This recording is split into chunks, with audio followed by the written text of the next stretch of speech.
여러분 안녕하십니까. 정격시사 정창준입니다. 대형 산불에 여야도 국가적 재난 대응이 먼저라며 어제 열기로 했던 국회 본회의를 미뤘습니다. 관련해 추경 편성 논의도 시작했습니다. 이런 가운데 민주당 이재명 대표의 선거법 무죄 선고를 둘러싼 여야 공방도 계속되고 있습니다. 더불어민주당 법률대변인 이건태 의원과 말씀 나눠보겠습니다. 정치 이슈들 속 궁금증을 풀어보는 정치와이, 오늘도 서정욱 변호사, 김준일 시사평론가와 함께합니다. 정격시사는 유튜브로도 실시간 방송됩니다. 3월 28일 금요일 정격시사 출발합니다.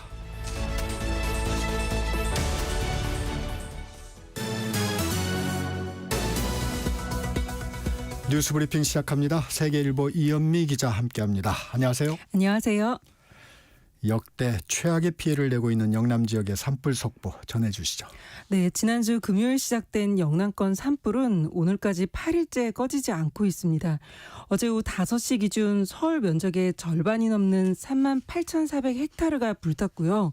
경북 영덕에서 실종됐던 산불 감시원이 숨진 채 발견되고 청송군의 한 주택에서도 시신 한 구가 발견되면서 사망자는 28명으로 늘었습니다. 산불 진압을 가장 어렵게 하는 악재는 강한 바람, 강풍인데요. 네. 초속 27m로 부는 이 강풍 때문에 사상 초유의 속도로 불길이 번지고 있습니다. 위성 분석 결과 지난 25일 경북 안동에서 직선거리 51km인 영덕 강구항까지 시간당 8.2km의 속도로 불이 확산됐는데 이러한 속도는 성인이 뛰는 속도보다 훨씬 빠르다고 합니다. 네. 이렇다 보니 대피 속도보다 불이 퍼지는 속도가 더 빨라 일부 영덕 주민들은 이미 불길이 된 도로를 달려야 했습니다. 아직 산불 영향권에 있는 지역은 36,000여 헥타르로 서울 면적의 절반에 달하는 지역이 여전히 화마의 위협을 받고 있습니다. 네, 지역별 상황도 좀 전해 주시죠. 네, 영남권에 발아지는 세 곳인데 이 중 가장 먼저 발생한 경남 산청 산불은 하동 지역을 거쳐 지금 지리산 국립공원을 위협하고 있습니다. 산림당국은 26일 밤부터 지리산 국립공원에 공중진화대와 특수진화대 인력 1,200명과 장비 240대를 투입해 산불 진압에 총력을 기울이고 있는데요. 지리산 산세가 험한 데다 짙은 연무로 소방의 일기를 제대로 떼지 못하면서 아직 주부를 잡지 못했습니다. 네. 어제는 지리산 최고봉인 천왕봉에서 4.5km 떨어진 관음사 인근에서 연기가 포착돼 당국은 관음사 주변으로 방화선을 설치하고 밤새 확산 지연제와 물을 살포했습니다. 산청과 하동의 산불 진화율은 81%로 꺼야 하는 남은 불의 길이가 아직 13km가 넘습니다. 네. 또 다른 발아진 경북 의성 산불은 지금까지 쭉 동쪽으로 이동하면서 안동시와 영양군 그리고 동해안 도시인 영덕군까지 짓밟았는데요. 이제는 북쪽으로 이동하면서 울진을 위협하고 있습니다. 산불과는 상관없어 보였던 영덕 어촌마을은 부두에 있던 배까지 전부 탈 정도로 잿더미가 됐습니다. 아이고. 어제 살짝 비가 내린 건 비구름을 몰고 온 저기압이 우리나라에 형성됐기 때문인데요. 비가 그치고 저기압이 동해안으로 빠져나가는 오늘부턴 서고동저 기압골이 형성돼 북서쪽에서 차고 건조한 바람이 불게 됩니다. 바람의 방향이 지금까지는 북쪽을 향해 불었는데 오늘부턴 남쪽을 향해 바뀌게 되면서 이렇게 되면 산불의 확산 방향도 달라지게 됩니다. 의성에서 시작된 산불을 잡지 못하면 더 남쪽에 있는 포항까지 위협받을 것으로 보입니다. 네, 울산시 울주군에서 발생한 산불은 주불이 잡혔다고요? 네, 지난 22일 발생한 울주 산불이 엿새 만인 어제 드디어 주불이 잡혔습니다. 울산시는 어제 저녁 8시 30분 산불 진화 완료를 선언하고 공무원 비상동원 명령을 해제했습니다. 김두겸 울산시장은 어제 브리핑에서 육안으로 관측된 주불은 100% 잡았다고 확신한다고 말했습니다. 네. 어제 울산 지역에 내린 비로 습도가 올라 산불 확산세를 누그러뜨리는 데 도움이 된 것으로 보입니다. 다만 아직 잔불이 있고 바람도 강하게 불고 있어 완전히 안심할 수는 없는 상황입니다. 영남권 이외에 전북 무주에서도 이틀 전 산불이 발생했었죠. 네, 이틀 전인 지난 26일 저녁 9시 22분에 발생한 무주 산불은 24시간 만인 어제 저녁 10시쯤 주불이 꺼졌습니다. 이 불로 축구장 130개 규모에 해당하는 90헥타르가 산불 영향구역에 들어갔고요. 인근 4개 마을에 대피 명령이 내려져 주민 220명이 피신을 했습니다. 이 산불은 야산 인근에 있는 주택에서 전기 누전으로 불이 난 게 뒷산에 옮겨 붙은 것으로 추정되는데요. 그나마 다행인 건 인명피해는 나지 않았습니다. 네. 산림청은 헬기 4대와 진화차량 72대 그리고 700명이 넘는 진화인력을 투입해 하루 종일 불을 껐는데 오늘부턴 잔불 정리를 마치고 정확한 피해 면적을 조사할 예정입니다. 피해 지역 주민들 일상을 유지하는 것조차 힘든 상황일 텐데요. 네, 집과 생활터전을 잃은 주민들은 지금 매우 힘든 생활을 이어가고 있습니다.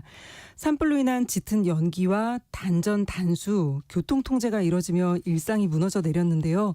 지금 영남에선 2,400개가 넘는 주택과 건축물 2,500개 이상이 불탄 것으로 집계됐습니다. 안동 지역의 경우 산불로 전기 공급이 끊긴 데 이어 7개 면에 이틀째 수돗물 공급이 끊겼고요. 영덕에서도 정수장이 불타면서 일부 지역에 수돗물 공급이 중단됐습니다. 또 변전소가 멈추면서 영덕 전 지역에 한때 전기 공급이 끊겼다가 지금은 대부분 복구됐지만 피해가 극심한 지역은 여전히 복구되지 않았습니다. 통신장애와 교통통제로 소통조차 어려운 상황이고요. 주불이 잡혔다 해도 지역 전체에 연기가 자욱해 숨쉬는 것조차 힘든 곳이 많습니다. 진화대원들의 고통도 너무나 큰데요. 산불이 일주일가량 이어지면서 이들의 체력도 한계에 다다르고 있습니다. 네. 산불 진화에 투입된 지자체 소속 산불 진화 대원은 10,000명에 이르는데 이들은 하루 4시간도 채 못 자고 매일 중무장한 채 화마와 싸우고 있습니다. 정부는 경남 산청군과 경북 의성 하동군, 울산 울주군에 이어 어제는 경북 안동시와 청송군, 영양군, 영덕군을 특별재난지역으로 추가 선포했습니다. 네. 나라 밖 소식도 알아보겠습니다. 도널드 트럼프 미국 대통령이 자동차 관세를 꺼내들었습니다. 우리 기업도 타격이 불가피하겠어요? 네, 트럼프 대통령이 외국산 자동차에 대한 25% 관세 부과를 확정하면서 우리 자동차 업계에 피해가 불가피해졌습니다. 트럼프 대통령은 어제 백악관에서 기자회견을 열고 관련 포고문에 서명했는데요. 이 포고문에는 완성차뿐 아니라 자동차 핵심 부품에 관세를 부과하는 내용도 담겼습니다. 모든 외국산 자동차에 관세가 부과되는 거긴 하지만 자동차가 대미 수출 1위 품목이고 전체 자동차 수출의 절반을 미국에 판매하는 한국의 타격이 더 클 수밖에 없습니다. 현대차 그룹은 지난해 미국에 170만 대를 판매했는데 네. 이 중 60%인 101만 대가 한국에서 생산된 물량이고요. 얼마 전 정의선 회장이 미 백악관에서 트럼프 대통령이 보는 앞에서 31조 원 규모의 대미 투자 계획을 밝히긴 했지만 미국 내 생산량을 늘리는 데는 시간이 걸릴 수밖에 없어 당장 타격이 불가피할 전망입니다. 네. 국내 생산량의 최대 90%를 미국에 수출하는 한국 GM은 생존 자체가 위태로울 수 있다는 분석이 나오는데요.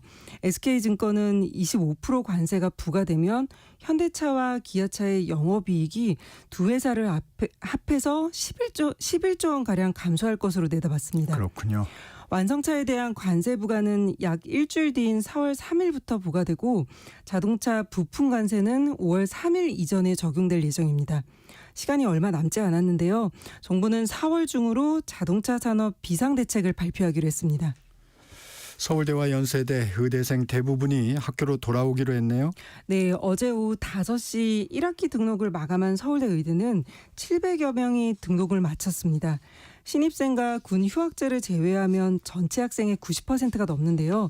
이번에는 정말로 제적될 가능성이 커지자 일단 등록하자는 분위기로 바뀌었습니다. 학생회가 어제 실시한 투표에서도 66%가 일단 등록하겠다고 응답했습니다. 네. 당초 400명 가까이 제적될 예정이었던 연세대 의대생들도 등록 후 휴학으로 투쟁 방식을 바꾸기로 했습니다. 어쨌든 일단 돌아오겠다는 건데 학생 70% 이상이 복귀 의사를 밝힌 걸로 알려졌습니다. 서울대와 연세대를 뺀 38개 의대 학생협회는 독단적인 행동이라고 비판하면서 미등록 투쟁을 유지하기로 했지만 이들의 복귀 결정은 다른 의대생들에게도 영향을 미칠 것으로 보입니다. 다만 등록했다고 해서 곧바로 수업이 정상화될진 미지수인데요. 대다수 학생들이 일단 재정만 피하고 등록 후 휴학이나 수업 거부에 나설 가능성이 있습니다. 네. 교육부는 이에 대해 학칙에 따라 유급 등 단호한 조치를 하겠다는 입장입니다. 여기까지 듣겠습니다. 지금까지 세계일보 이연미 기자였습니다. 고맙습니다. 감사합니다. 전격시사 듣고 계신 지금 시각 7시 30분입니다. 날씨와 교통정보 듣고 전격 인터뷰로 이어집니다. 날씨 정보입니다. 전국적으로 산불 위기경보 심각 단계에 유지되고 있습니다. 끝없이 이어지는 산불 역대 최악의 규모였는데요. 기다리던 비는 그냥 흙불이 든 정도만 온 곳이 많았고요. 오늘도 제주도에는 아침까지 또 동쪽에는 동해안과 강원도 경북 산지 쪽에 비나 눈이 조금 내리겠는데요. 5mm 미만의 비 예상되고 강원 산지 쪽 1에서 5cm의 눈이 쌓이겠습니다. 강원 산지에는 내일도 이 정도로 눈이 더 쌓일 것으로 보여서 주의하셔야겠습니다. 지금 강원도와 전라동부 등 동쪽과 충북 또 남부 일원 곳곳으로 대기가 매우 건조한 상황인데요. 여기에 오늘도 전국적으로 강풍이 불겠습니다. 특히 충청 호남 해안 제주 같은 경우는 특보 해당 지역인데요. 순간 최대 풍속 초속 20m까지 나올 것으로 보입니다. 시설물 관리도 잘 해주시고요. 화재 예방 염두에 두셔야겠습니다. 오늘 서울 등 그 밖의 지역으로는 맑겠습니다. 아침 기온이 어제에 비해서 10도 안팎으로 떨어지면서 쌀쌀해졌고요. 주말에는 더 쌀쌀해지겠습니다. 오늘 서울 3도로 출발하고 있고 낮에는 서울 12도, 대전, 전주 13도 등 8도에서 15도 분포가 되겠습니다. 오늘도 황사의 영향을 받아서 오전에 인천과 충청, 호남, 제주 등 일부 서쪽 대기가 혼탁하겠습니다. 지금 서울의 기온은 3도입니다. 날씨 정보였고요. 다음은 이 시각 교통 상황 알아보겠습니다. KBS 교통정보센터의 서hu영 씨입니다. 네, 산불로 인한 도로 통제가 계속됩니다. 서산 영덕고속도로 동상주 나들목에서 영덕 나들목 사이 전면 차단된 상태고요. 중앙고속도로 의성에서 예천 나들목 사이도 통제입니다. 이어서 출근 정체입니다. 영동고속도로 강릉 쪽 용인에서 양재터널까지 밀리고요. 평택 시흥고속도로 평택 방향 남한산 분기점에서 속도 내려갑니다. 경인선 서울 방향은 부천에서 신월까지, 제2경인고속도로는 하객에서 남동까지 이동량이 많습니다. 경부고속도로 서울 쪽 양산 나들목을 가기 전에 추돌 사고 있는데요. 갓길로 옮겨 처리 중인데 일대 여파받아 밀립니다. 수도권에서는 달래내 고개에서 반포까지 정체고요. 서울시내 올림픽대로 하남 방향 한남대교에서 동작대교 사이 4차로에 고장난 차가 서 있는데요. 여의하류부터 여파받아 정체입니다. 이후 반포대교 1차로에도 고장난 차 처리하면서 일대 혼잡합니다. KBS 교통정보센터였습니다.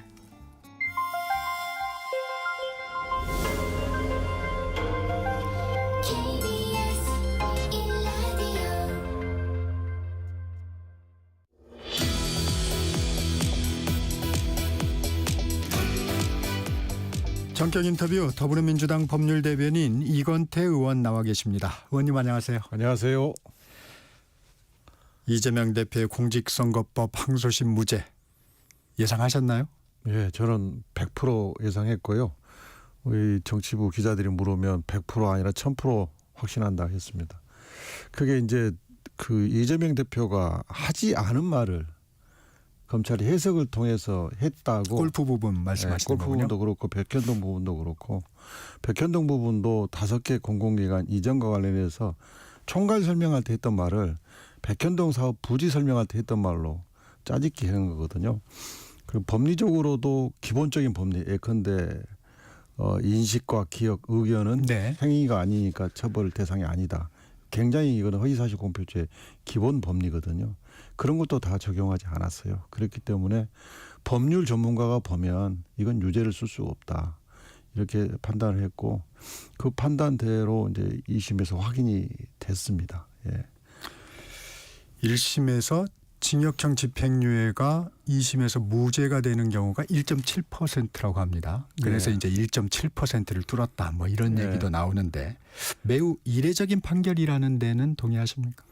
1심이 이례적인 판결이라고 생각합니다. 그래서 제가 늘 그렇게 얘기했습니다. 1심이 집행유예 선고됐으니까 2심에서 양형은 낮아질 수 있지만 무죄는 어렵지 않느냐 이렇게 얘기한 분들한테 1심이 이례적인 판결이고 1심의 판결의 품질이 떨어집니다. 1심 판결을 기준으로 보지 마시고 제 얘기를 들어보시고 제 얘기가 맞는지 판단해 보십시오. 이렇게 늘 설명했거든요. 그때 결국 2심에서 아주 정치한 법리 판단과 많은 증거를 종합해서 아주 정확하게 판단해 주셔서 아주 감사하게 생각합니다. 하여튼 결과적으로 보면 1심 판결에도 약간 당황을 했던 것 같고 국민들이 징역형까지 나왔네. 또 2심 판결에서도 국민들이 좀 약간 당황하는 분위기는 좀 있는 것 같습니다. 예. 선거 당일에 민주당 의원 60여 명이 법원 앞에 서서 기다렸습니다. 예. 의원님 가셨습니까 혹시? 저는 국회에 있었습니다. 저는 법률 대변인으로서 역할이 또 있었기 때문에 네. 판결 선고 결과에 따라서 또 브리핑을 해야 되는 그런 상황에 대비를 해서 국회에 있었습니다. 이재명 대표는 오지 말라고 했다고 그래요.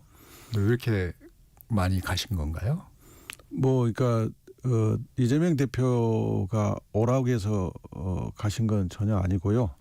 의원님들이 또 걱정도 되고 또 응원도 해주고 싶은 마음에 또 우리 지지자들이 많이 오니까 또 의원들이 또 지지자들은 가는데 또 의원들은 또 안 가는 것도 그렇고 해서 이런저런 이심전심으로 간 것 같습니다. 민주당 법률 대변인이신데 이번 무죄 판결로 조기 대선 상황이 올 경우에 사법 리스크 완전히 벗었다고 생각합니까? 그렇습니다. 조기 대선 상황을 전제한다면 현실적인 사법 리스크는 사라졌다 이렇게 판단합니다. 그러니까 공선법과 유증교사가 가장 선고가 가까웠는데 유증교사는 1심에서 무죄가 선고됐고 엊그저께 유증교사 준비기일이 있었거든요. 네. 그 첫 번째 준비기일에서 재판부가 검찰한테 요구했던 게 그 본범인 김진성 이분이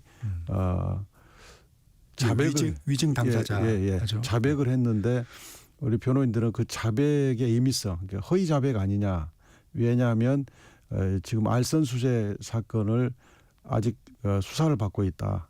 그 수사 부담 때문에 허위 자백하는 거 아니냐 이런 의문을 제기를 했는데 그걸 확인을 했어요. 그래서 지금 추가로 수사 중인 게 있느냐, 왜 수사가 안 끝나느냐, 그 수사 사항을 재판부에 제출해 달라. 그 다음에 그 김진성 씨 영장 심사 때 검찰이 재판부에 보이고 설명했던 PPT도 제출해 달라. 이렇게까지 했거든요. 그리고 이 공선법이 이제 어제 그제 무죄가 선고돼서 실질적으로 사법 리스크는 사라졌고 이제 국민들은 기소된 건 중에 이제 무죄가 2건이 연달아 나왔기 때문에 민주당에서 얘기한 정치 기소, 정적 죽이기 기소 이게 맞는 모양이다 하는 인식을 넓게 퍼지고 있다고 생각합니다. 이 위증교사 이 부분은 5월쯤 선고가 나올 수도 있다 뭐 이런 얘기가 있더라고요. 어떻습니까? 그러니까 2차 준비기일이 4월 1일입니다. 네. 그래서 지금 이제 준비기일이 끝나야 항소심에서 재판을 얼마나 길게 할지 증인은 또 몇 명이나 할지 이런 게 정해질 것 같고요. 검찰에서는 이제 무죄를 유죄로 바꿔야 될 입장이기 때문에 검찰이 많은 증인을 2심에서 신청하고 재판기를 많이 달라고 할 가능성이 높다고 저는 그렇게 판단합니다. 네. 공직선거법 무죄와 관련해서 검찰은 선고 하루 만에 상고했습니다. 법리를 오해한 위법이 있다 했는데 검찰의 내용은 좀 어떻게 보십니까? 제가 이제 검찰이 먼저 상고 방침을 판결 선고 2시간여 만에 밝혔어요. 하겠다고. 근데 검찰은 아시다시피 윤석열 대통령 그 구속 취소 법원의 매우 이례적인 결정에 대해서 즉시 항고라는 또 이례적인 항고 포기했지 않습니까? 그런데 반면에 이재명 대표 무죄에 대해서는 2시간도 채 안 돼서 상고 방침을 밝혔어요. 이건 대단히 정치적 행위다. 그래서 스스로 정치 검찰 이게 정치적 기소라고 하는 것을 스스로 인정한 셈이다. 저는 그렇게 논평을 냈는데요. 매우 부족하다고 생각합니다. 아직 판결문도 보지 않은 상태였을 거예요. 그 정도 시간에서 그 정도 시간이면 우리 예. 바로 상고하겠다 하는 부분이. 예. 그리고 그 판결문이 한 100쪽 되는데 그 판결문을 이제 보시면 허위사실 공표와 관련된 대법원 판례 주요 판례들이 한 10개 정도 됩니다. 그 판례들을 포함해서 관련 판례를 전부 모조리 동원해 가지고 아주 매우 정치하게 법리 판단을 했습니다. 그리고 사실 판단도 공문이라든지 배경에 관련된 증거를 다 종합해 가지고 정치하게 판단을 했거든요. 그래서 이 판결문은 굉장히 완성도가 높습니다. 그렇기 때문에 검찰이 그 상고 방침을 밝히면서 본인들이 써놓은 게 있어요. 제가 그걸 봤는데 이 판결문의 수준과 검찰이 그 상고 이러이러한 이유로 상고하겠다고 밝힌 걸 대조를 해보면 아직 대학생 대 어린아이 수준의 그런 정도입니다. 그래서 그거 이제 법률가적 입장에서 예, 봤을 그렇습니다. 때 예. 네. 대법원은 법률심이라고 하는데 어떤 부분을 다시 좀 들여다보는 겁니까? 이 사건은 모든 쟁점이 법률 쟁점입니다. 그런데 박수영 의원이 페이스북에 이재명 대표 시장 그 당시 시장 일행이 뉴질랜드 가서 도착한 날 해변가를 중심으로 10명의 사진을 찍었어요. 그중에 이재명 대표를 비롯해 4명 사진만 오려내 가지고 마치 그게 골프장에서 골프 치고 찍은 사진처럼 뉴질랜드 가서 골프도 치셨나요? 이렇게 이제 올렸단 말이죠. 그걸 보고 이 대표가 방송 출연해 가지고 국민의힘 측에서 4명 사진 찍어 가지고 내가 골프 친 것처럼 올려놨던데 내가 확인해 봤더니 우리 단체 사진에서 4명만 오려내서 올린 거더라. 조작된 거다. 그리고 그 사진 봤더니 그 절반은 나 잘 모르겠다. 이렇게 말을 했어요. 근데 이렇게 말한 것은 김문기하고 골프 치지 않았다고 말했다라고 한 말이라고 해석을 통해서 말을 만들었어요. 검찰이 이제 검찰이. 그렇게, 해석을 이게 했죠. 대법원에서 금지하고 있는 확장 해석 금지에 해당되는 거거든요. 그러면 증거 해석도 법칙이 있습니다. 그 법칙에 위반됐기 때문에 이것도 법리 문제입니다. 그리고 인식, 기억, 의견은 처벌을 못한다. 이것도 법리 문제고. 그래서 대법원에 가면 이제 검찰은 이제 이런 법리 문제를 뒤집기 위해서 주장을 하겠죠. 그런데 이재명 대표 사건뿐만 아니라 그 전에도 이런 유사한 사건들이 많았습니다. 일관되게 2심의 무죄 판결의 취지대로 대법원은 판결을 해왔습니다. 오히려 검찰의 기소가 대법원의 판례에 반하는 기소였던 겁니다. 다른 얘기도 좀 한번 해보겠습니다. 개혁신당 천하람 당대표 권한대행이죠 지금.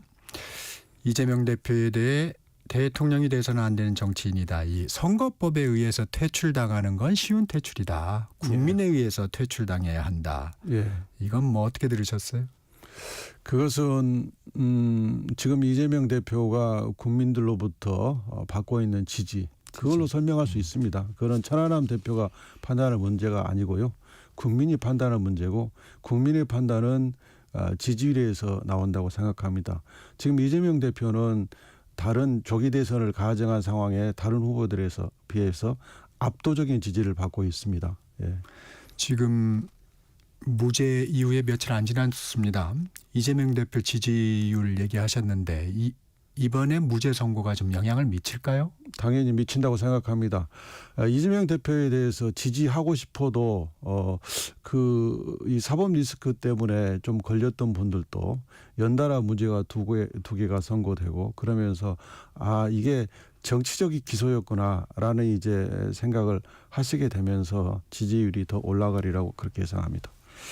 이 비명계 잠룡이라고 하죠. 저희가 이분들의 행보는 좀 어떨까요? 지금 뭐 이제 당내에서 이제 그분들 경쟁을 하게 되겠지만 지금 제 판단으로는 뭐 우리 당원들의 지지를 그렇게 높게 받고 있지 않다고 생각합니다. 어떻게 보면 당내 이제 다양한 목소리 좀 이런 부분들은 좀 잦아들 걸로 보십니까? 예, 그렇게 보입니다. 예.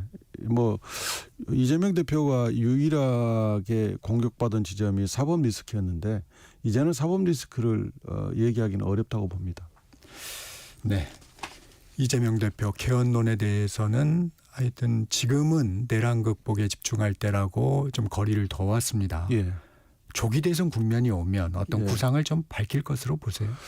저는 개헌은 일단 조기 대선은 60일 안에 끝내야 되잖아요. 그 60일 안에 개헌 과제를 수행하기에는 턱없이 시간이 부족합니다. 물리적으로 불가능합니다. 그렇기 때문에 개헌 과제는 후보들이 공약으로 세우고 당선된 다음에 대통령 임기 초반에 개헌 문제를 국회하고 협의해서 해결해야 된다. 그렇게 생각합니다. 그게 가장 합리적일 겁니다. 비명계 또 조국혁신당이 그런 제안을 했었는데 오픈 프라이머리 완전 국민 경선제에 대해서는 현실적으로 짧은 시간입니다. 조기 대선 가능한 얘기인가요? 그것도 현실성이 좀 많이 떨어진다고 생각하고요. 특히나 당이 다르고 또 당원들의 의사를 고려해야 되는데 당원들의 의사를 묻지 않고 당 지도부가 오픈 프라이머리를 결정하기는 어렵다고 생각합니다. 민주당에서는 헌재 앞 릴레이 시위 4월 18일까지 철야 농성하신다고요? 예. 헌재에 대한 장애 여론전 강화하는 분위기인데 원내 일당인데 이 같은 행보에 대해 좀 곱지 않은 시선도 있긴 합니다. 예. 어떻습니까? 그 철야농성은 제가 좀 바쁘다 보니까 정확하게 지금 인지를 못했는데요. 네네네. 예. 어쨌든 지금 이제 우리 당은 대형 산불 재난에 대비하는 게 하나고요. 아, 네. 두 번째가 이제 탄핵 선고가 늦어지면서 여기에 대비하는 게 둘인데 이제 서울에서는 탄핵 문제에 지금 의원들이 집중을 하고 있는데 탄핵 선고가 늦어지는 것은 대통령의 지위가 계속 불안정한 상태이기 때문에 국가적으로 굉장히 지금 위기 상황입니다.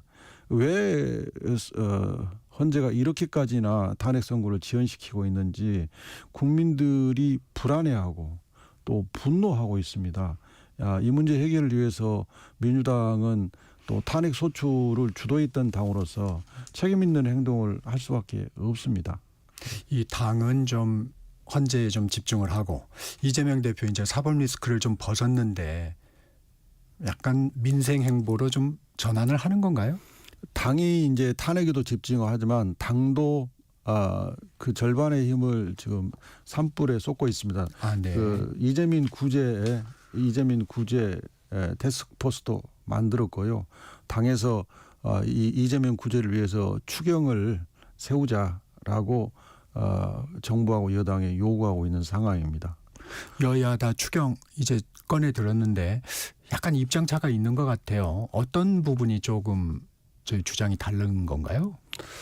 그러니까 본 예산 때 저희가 그 당시 예비비 제출된 게 4조 8천억이었는데 2023년에 예비비 쓴 게 1조 3천억밖에 안 됩니다. 매년 쓴 게 1조 3천억 안팎이에요. 근데 4조 8천억이나 신청을 했어요. 너무 많이 신청한 거잖아요. 그래서 그중에 2조 4천억을 깎았습니다. 그게 예비비가 지금 2조 4천억이 남아 있어요.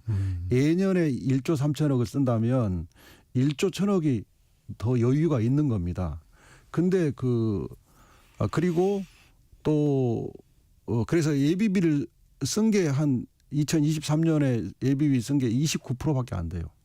그 정도 받기 때문에 예비가 충분히 남습니다. 그래서 조정을 한 건데 예. 국민의힘에서는 국민의힘은 그게 없어서 지금 힘들다 이런 얘기인가요? 예, 그것은 허위죠, 허위. 말이 안 되는 거죠. 예비비가 충분히 남아요. 뿐만 아니라 각 부처의 재해 예산이 9,720억이나 책정이 이미 돼 있습니다. 예비비 말고도. 뭐 행안부나 뭐 그렇습니다. 산림청이나 이런 지금 부분. 이게 주무부서가 행안부하고 산림청인데 행안부 지금 재난 예산이 3,600억이 책정이 돼 있고요. 산림청이 1,000억이 책정돼 있습니다. 그런데 이제 국민의힘에서는 깎은 예비비 2조를 복원시켜달라고 요구하고 있습니다. 그러니까 이게 여당이 민주당인 것 같아요. 지금 정치 투쟁을 하고 있는 겁니다. 민주당이 예비비 깎았다고 하는 과거 일을 되새겨가지고 지금 과거 투쟁을 하고 있는 거예요. 지금 이 엄중한 산불 재난을 앞두고 빨리 추경 세워가지고 우리는 우리 자체 추경하는 9천억 정도를 준비를 했거든요. 빨리 추경 세워서 이 재난에 투입해야 되는데 예비비 보건시켜달라 이런 얘기를 하고 있는 것은 여당으로서 무책임한 태도라고 생각합니다.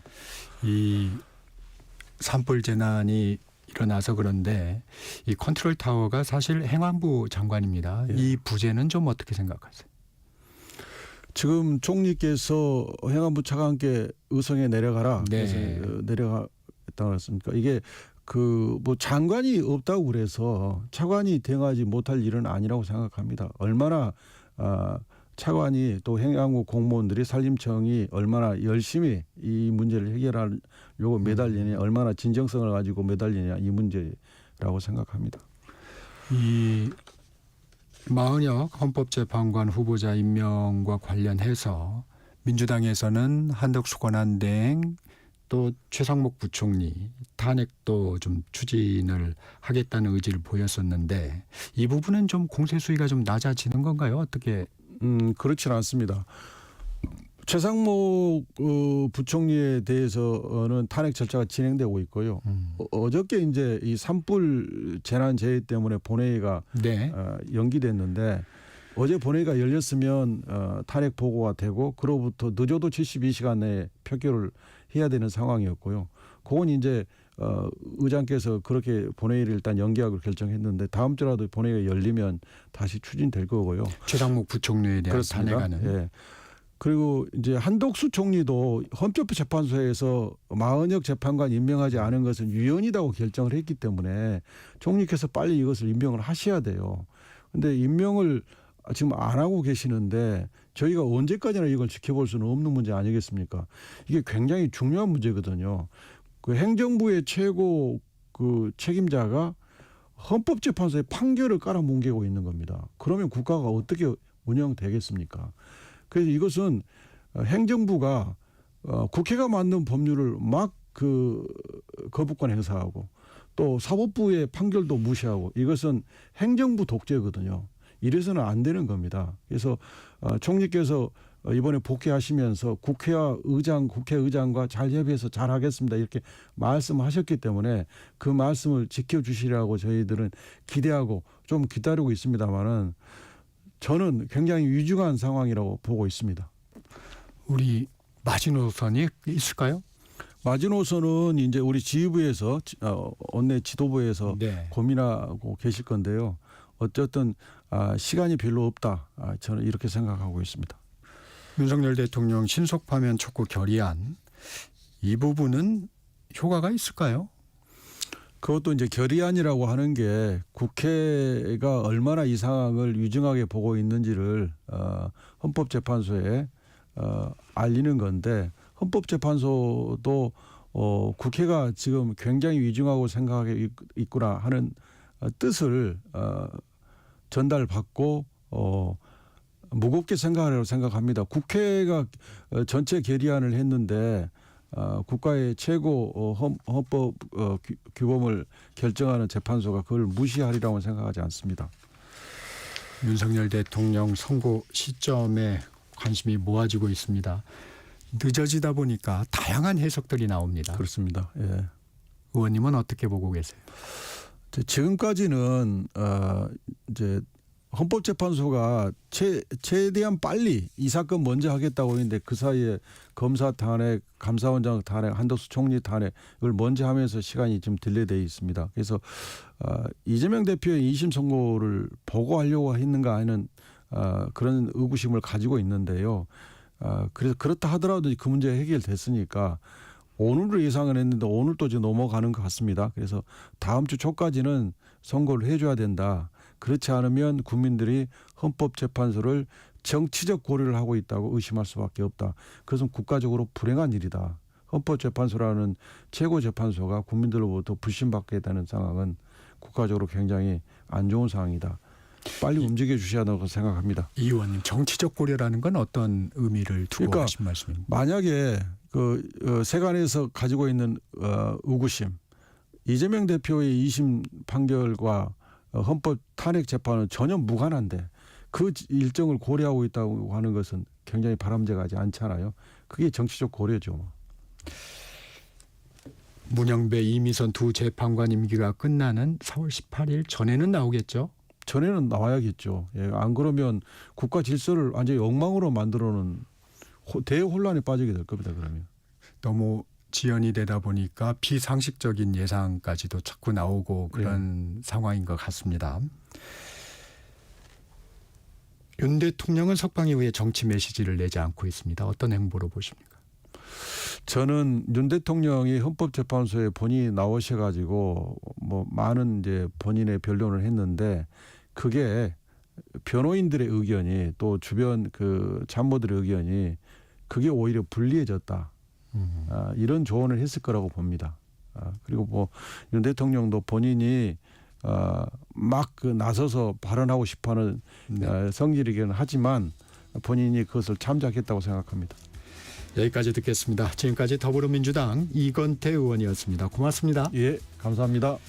전격시사 1부 여기서 마칩니다. 잠시 전하는 말씀 듣고 8시 2부로 돌아옵니다.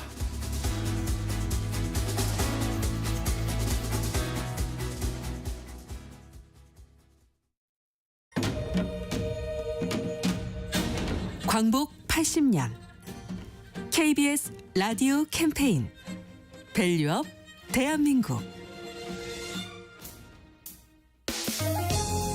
안녕하세요. 한국 근현대 미술사학자 조은정입니다. 광복은 모든 국민의 기쁨이었던 것처럼 미술인들에게도 기쁨 그 자체였습니다. 그런데 일본의 수탈에 의해서 우리 환경이 망가져 있다고 생각해서 당시 미술인들의 기록을 보면 3일 밤낮을 잠을 자지 않고 환경 미화를 하고 다녔다고 해요. 우리 민족이 얼마나 위대한 전통을 가진 민족인가를 보여주고 싶었다고 합니다.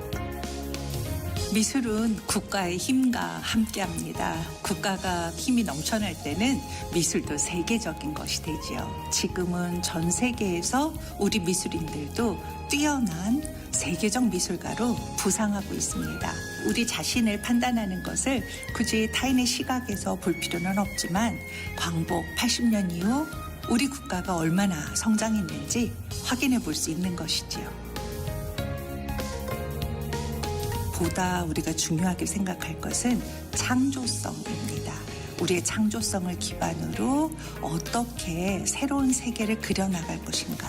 지금 눈앞에 있는 얄팍한 성공보다는 보다 가치 있는 세계를 향하는 미술을 보여줄 때가 아닌가 생각합니다. 가격보다 가치를 말하는 것이 바로 미술이기 때문입니다. 광복 80년 우리가 가야 할 길을 묻습니다. KBS 라디오 캠페인 밸류업 대한민국이었습니다.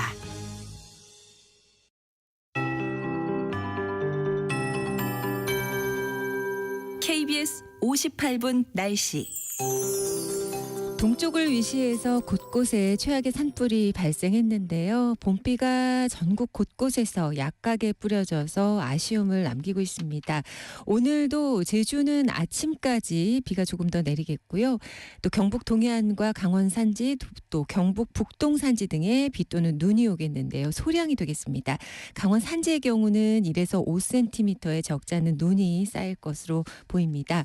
아침에 부쩍 쌀쌀해졌습니다. 서울이 현재 4도인데요. 낮에는 서울 12도, 대전, 전주 13도 등 8도에서 15도 분포가 되겠고요. 주말에도 더 쌀쌀해집니다. 서울의 아침 기온 1도, 낮 최고 기온 내일 8도에 머물겠습니다.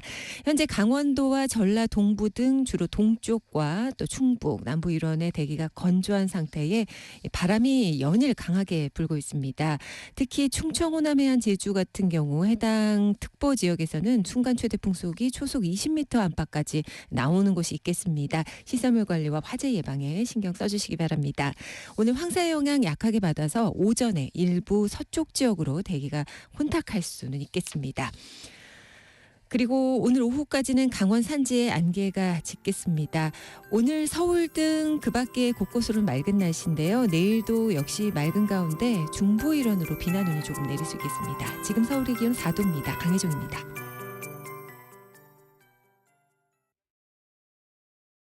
정성을 다하는 국민의 방송 KBS가 8시를 알려드립니다. AM 711kHz, FM 97.3MHz KBS 1라디오입니다. HLKA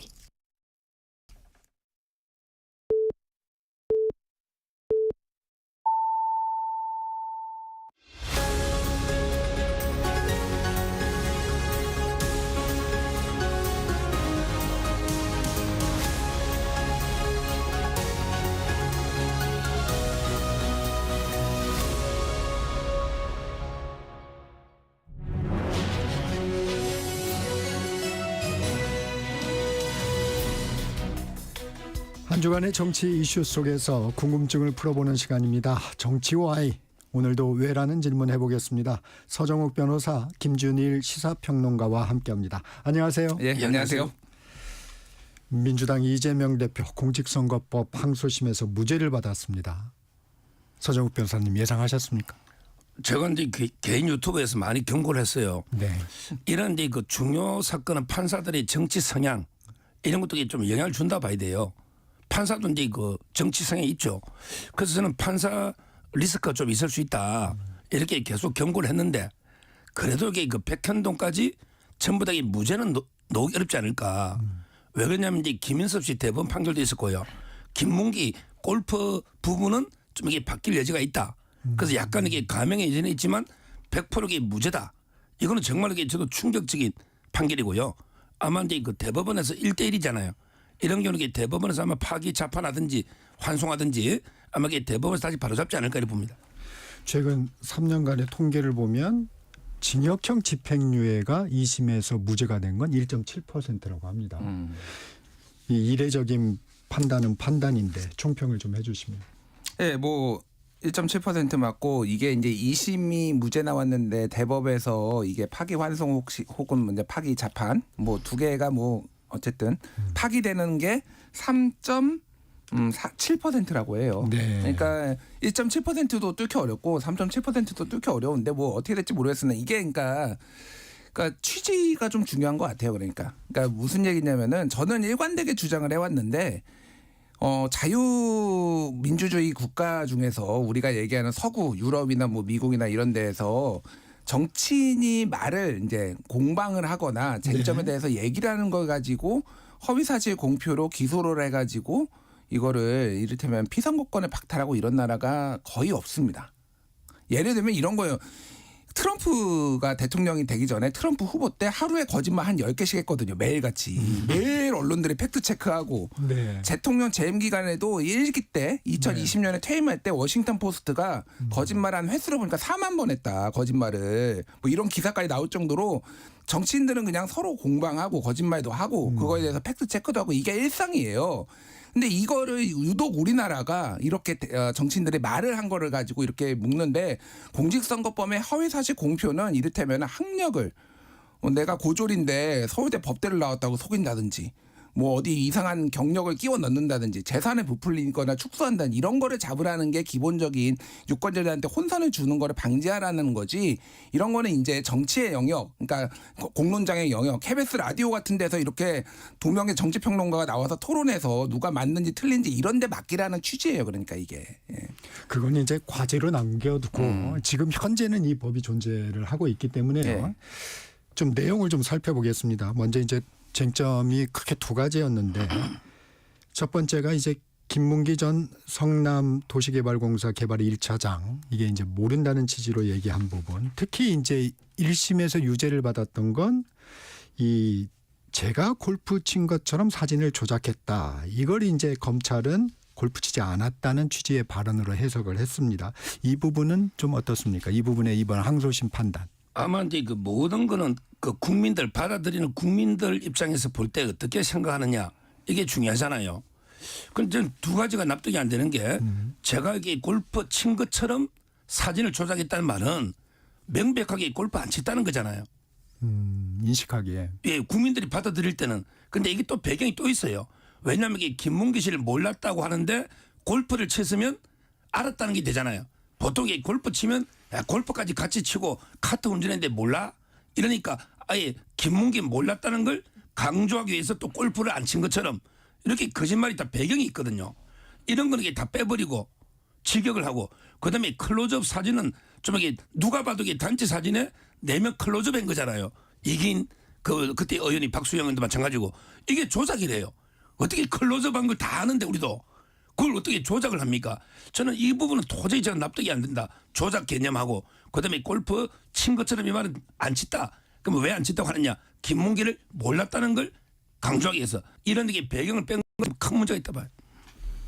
그러니까 이게 이제 뭐 맥락들이 처음에 SBS에서 이게 얘기하면서 김문기를 개인적으로 알았냐 그러니까 이제 몰랐다고 얘기를 했잖아요. 그러니까 이게 그러니까 뭐 모르겠어요. 그러니까 뭐 이재명 대표 거짓말 했을 수도 있죠. 제가 그거를 뭐 기억을 뭐 머릿속을 이렇게 뇌를 뜯어보고 제가 뭐 할 수도 있는 것도 아니고 개인적으로 뭐 예전에 같이 근무했는데 그게 안 중요한 자리에 있었으니까 그 당시에는 특히 몰랐을 수도 있고 나중에 이제 알게 됐을 수도 있는 거니까 이거 하나하나를 어떻게 알며 또 하나는 이제 사진 그 골프라는 것도 예전에 그 김문기 처장이 그때 가족들한테 나 시장님하고 골프도 쳤어라고 하면서 막 자랑하면서 보낸 그런 것도 이제 영상 자료가 있거든요. 영상이었는지 어떤 자료가 있습니다. 그러니까 이게 그 정도로 대단한 거였어요. 그러니까 그것도 기억이 안 날 수가 있는 겁니다. 그러니까 당시에는 그걸 이제 그 과정의 전달 과정에서 이제 뭐 이런 것들을 이제 정상 참작을 한 거죠. 그러니까 저는 이게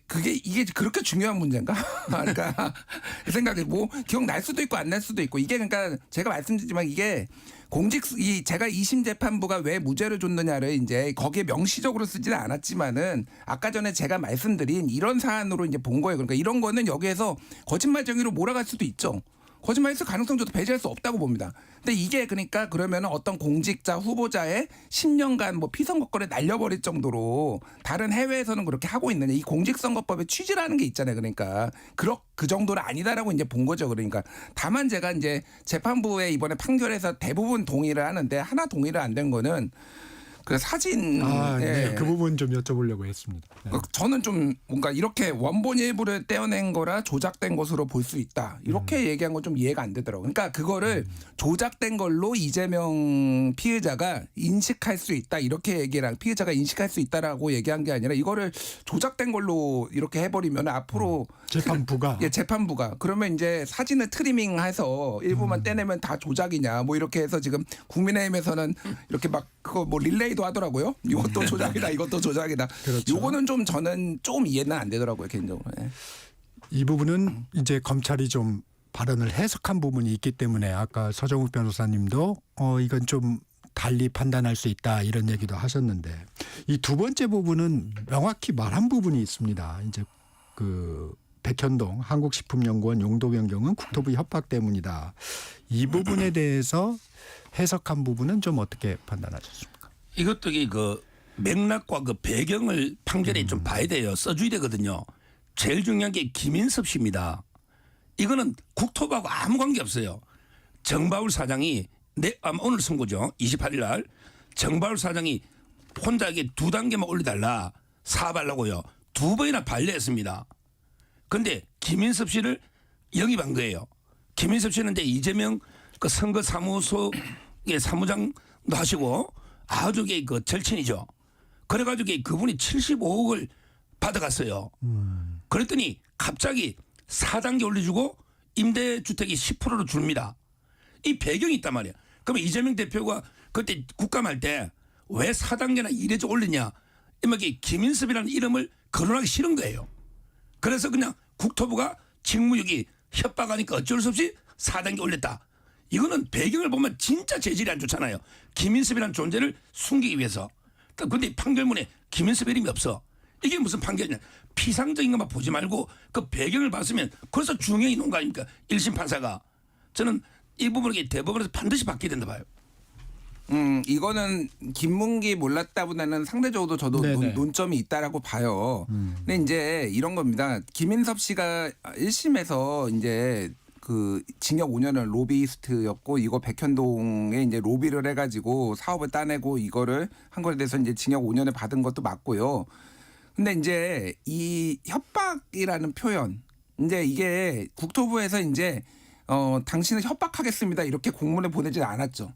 근데 공문은 이제 4차례나 보냈거든요. 그러면서 그때 당시에 이제 박근혜 정부가 공공기관을 지방으로 이전하는 거를 어떤 국책의 사업으로 굉장히 강하게 드라이브를 걸고 있었고 그러다 보니까 그 지자체장 입장에서는 그거를 협박이나 압박으로 이제 느낄 수가 있었다라는 거죠. 그러니까 재판부의 취지도 그거예요. 그러니까 이게 예전에 이제 대법원 판례를 가져왔는데 해필 또 이게 이재명 대표의 대법원 판례예요.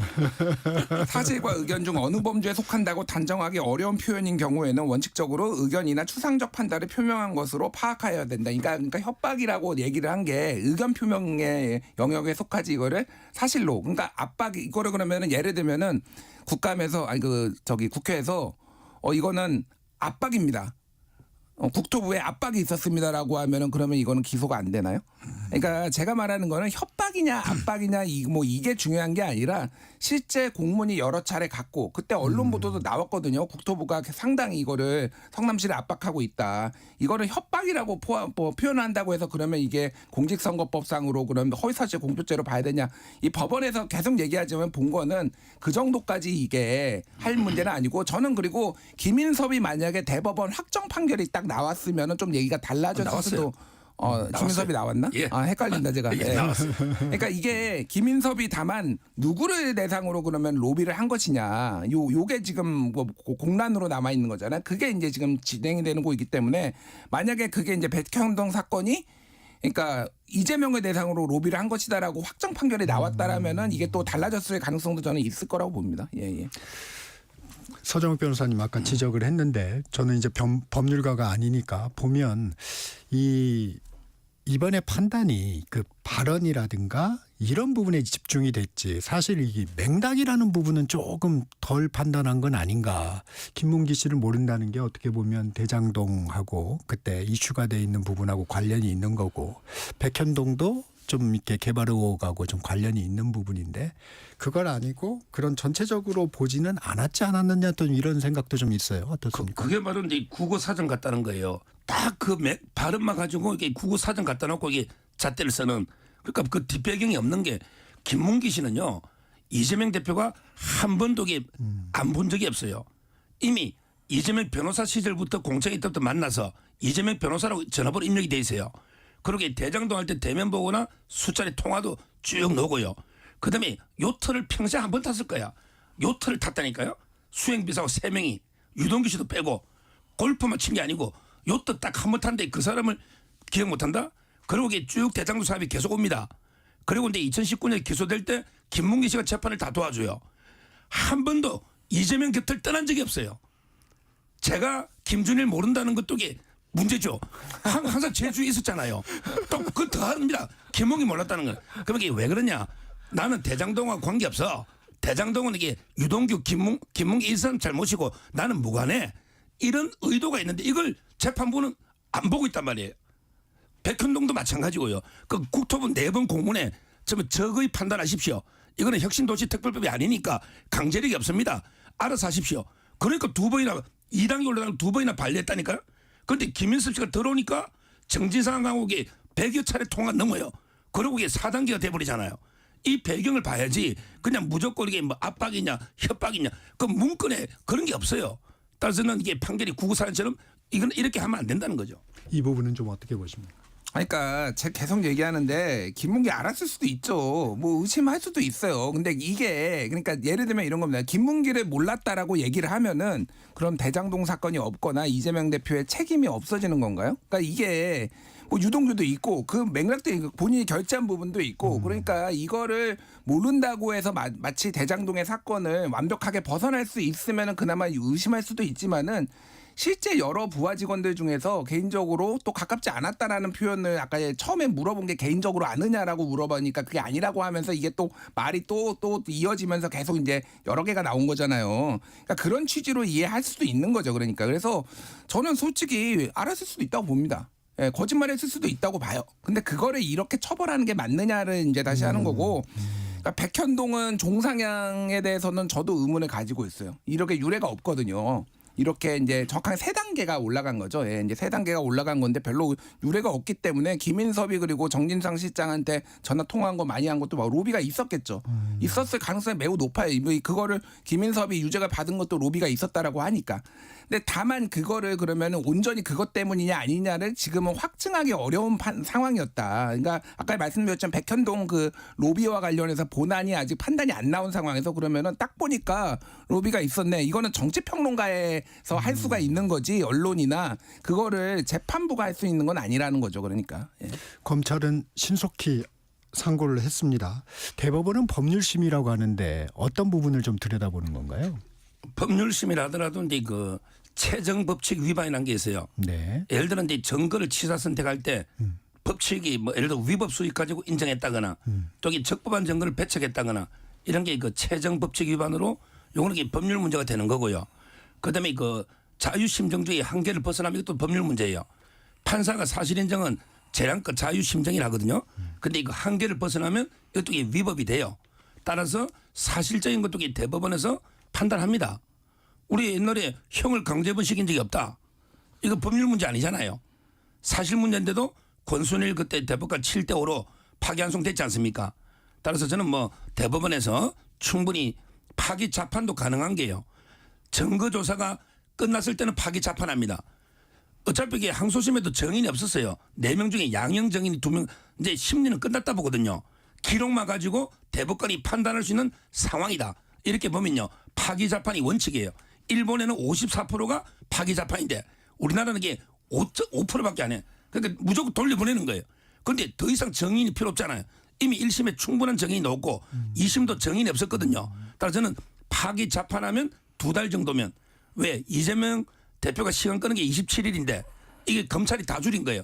상고기한이 일주일인데 오늘 했어요. 그다음에 상고이수 제출기한이 20일인데 바로 당일 할 겁니다. 다 써놨어요. 그러면 이게 27일이 줄면 바로 그 해부하면 저는 2달이면 충분하다 이래 보는 거예요. 근데 송달 서류를 이재명 대표가 안 받으면 그 필요 없어요. 이건 필요 없습니까? 그럼요. 이게 검사한테 송달하는 거니까 상고에서 내라고. 결국 상고 기록 접수 통지 이게 검찰에 가고 그때부터 20일이에요. 이재명 대표는 상고를 안 했잖아요. 그냥 그는 뭐 참고로 주면 되는 거죠. 정식으로 중요한 거는 검찰은 바로 이게 통지를 바로 받는다는 거죠. 그러면 조기 대선 상황이 와도 대법원 판단이 나올 수 있을까요? 우리가 이제 그동안 점검했을 때는 그런 상황은 사실 어렵다. 네. 이제 그렇게 봤는데. 그러니까 말씀하신 대로 이제 시간 지연 전략을 쓸 수 있는 거는 상고하는 사람이 쓸 수 있는 건데 이거는 검찰에서 상고를 하는 거고 이재명 대표는 이제 그동안 얘기가 나왔던 건 이재명 대표가 2심에서 유죄가 나올 경우에 상고를 해서 시간 지연 전략을 쓰는 거였잖아요. 그러니까 이게 빨리 나올 가능성은 배제할 수 없어요. 그러니까 법원행정처 자료에 따르면요, 2023년에 공직선거법이 고법에서 대법으로 가서 이 걸린 시간이 73.2일이었어요, 평균. 두 달 반. 네. 두 달 반이었는데 뭐 사안에 따라서 그럼 2달도 걸릴 수 있는 거죠. 그러니까 이게 불가능한 건 아니다. 하는 건데 이거를 그러면 이제 그 서정 변호사님 제가 존중을 하는데 희망 회로를 너무 많이 돌리신다.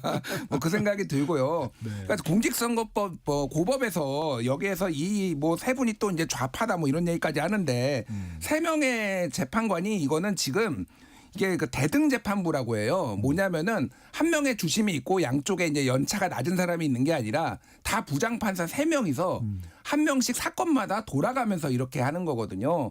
그래서 뭐 또 우리법 연구회 또 얘기를 합니다. 막 좌파다 네. 얘기하는데 그 중에서 한 명이 우리법 연구회고 그 사람이 주심도 아니었어요. 그러니까. 그리고 손준성에 대해서 1심에서 유죄 나왔는데 손준성 검사 그 이제 저거 있었잖아요. 그 뭐였죠? 고발 사주.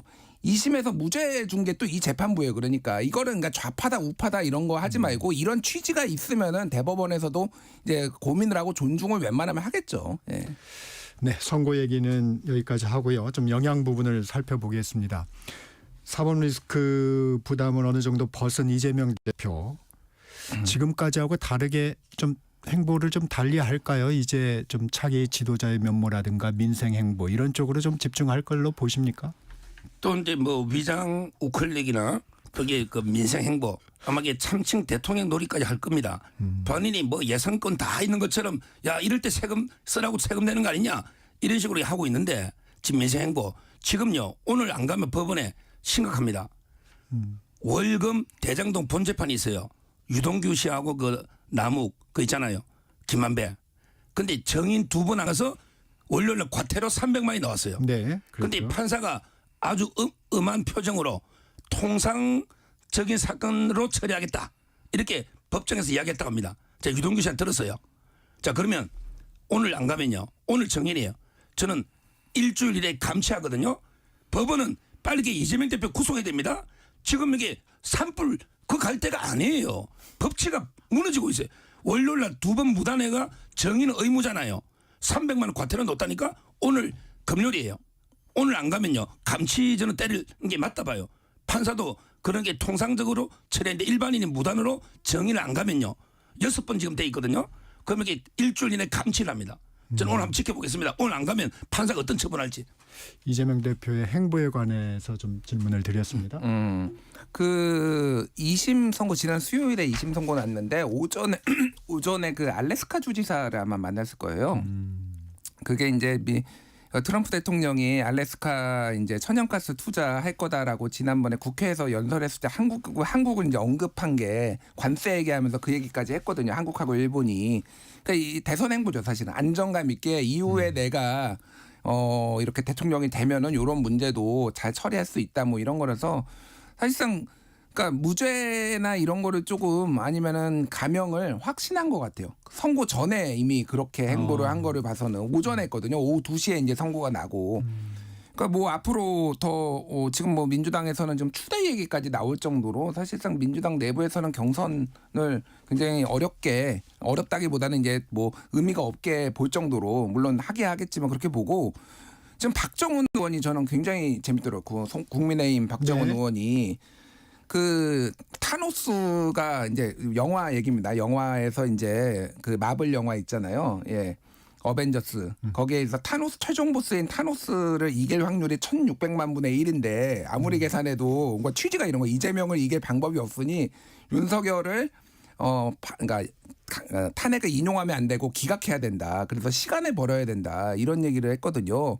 그게 이제 이재명과 윤석열 두 사건이 무슨 관련이 있는지도 모르겠지만은 그런 얘기가 패배주의가 계속 나와요. 예, 패배주의가 지금 국민의힘에 아니 해보지도 않고 어떻게 이런 얘기를 하는지 솔직히 모르겠어요. 그러니까 그럼 좀 그 열심히 좀 하시라 좀 선거 운동도 하고 아니 왜 그렇게 패배주의가 있는지 참. 아, 이런 얘기 나온 김에 이 얘기도 지금 나옵니다. 사실 지금 김준희 평론가 얘기한 얘기 이게 전혀 다른 사건이고 그런데 이 연관성이 있지 않느냐. 윤석열 대통령 탄핵 심판에도 영향을 주는 거 아니냐. 이런 얘기에 대해서는 좀 어떻게 보세요? 법이라는 거는 이제 이거 형평성이잖아요. 현재 재판관들이 이재명 대표 재판을 주시하고 있어요. 네. 이재명을 살려주고 윤 대통령만 파면하면 그럼 이게 보수청이 극렬하게 저항하지 않을까요? 저는 그래 봅니다. 아마 이게 형평성도 있거든요. 따라서 오히려 이거는 대통령 탄핵 기각 확률을 높였다. 이렇게 보고 있고요. 그다음에 제가 조금 전에 가짜 대통령 노름, 참칭 대통령 노름 이재명을 잡을 사람은 진짜 대통령 윤석열밖에 없다. 오세훈 못 잡습니다. 홍준표 못 잡아요. 한동훈도 못 잡습니다. 진짜 대통령 윤석열만이 이재명을 제압할 수 있다. 이래 보기 때문에 저는 복귀하는 게 맞아요. 아니 그러니까 모든 거를 다 이제 정치 게임으로 그리고 법치주의가 무너졌다라고 했는데 법치주의를 가장 무너뜨린 사람이 윤석열 대통령이에요. 지금 뭐 군대 끌고 가가지고 지금 뭐 국회 지금 침탈하고 막 그러니까 이렇게 이중적으로 말씀하시면 안 되고 밸런스로운 얘기가 나오기는 해요. 그러니까 이게 처음부터 이재명 2심 연계설 제가 예전에도 뭐 한번 말씀드렸잖아요. 그러니까 그거의 논리 중에 하나는 이재명이 유죄가 나오면은 윤석열 대통령을 파면해도 이 수용성이 높아질 것이다. 보수층에서도 그런 건데 이런 얘기가 솔솔 나오는 거는 맞고요. 저는 그래서 약간 이제 윤석열 대통령이 어쨌든 탄핵될 것은 아직도 의심치 않는데 8대 0이 안 나올 수도 있겠다. 예, 전원일치가 안 나올 가능성도 이제는 조금 배제할 수 없지 않나 그 생각이 좀 들긴 합니다. 국민의힘 그동안 이제 이재명 대표 사법 리스크를 부각시키기 위해서 공직선거법 재판 선고에 공세를 집중했는데 이제 전략 수정이 좀 불가피해 보여요.